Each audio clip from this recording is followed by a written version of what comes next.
দর্শক, মঞ্জুর আল মতিন এই সময়ের সবচেয়ে জনপ্রিয় ব্যক্তি। দেখতেই পাচ্ছেন সাংবাদিক, একই সঙ্গে একজন আইনজীবী।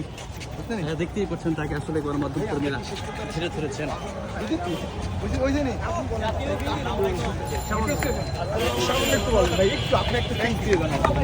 সামান্য ভাইয়া আপনার পক্ষ থেকে একটা কমেন্টস করেন আমাদের সকলের জন্য। ভাইয়া আপনি কিছু একটা বলেন আমাদের সকলের উদ্দেশ্যে। একটা বানিয়ে দিবেন, আপনি গণমাধ্যমের উদ্দেশ্যে একটা বানিয়ে দিবেন। আমাদের পক্ষ থেকে একটা কথা বলুন ভাইয়া, সবাই রিকোয়েস্ট করছে ভাই, একটা ছবি।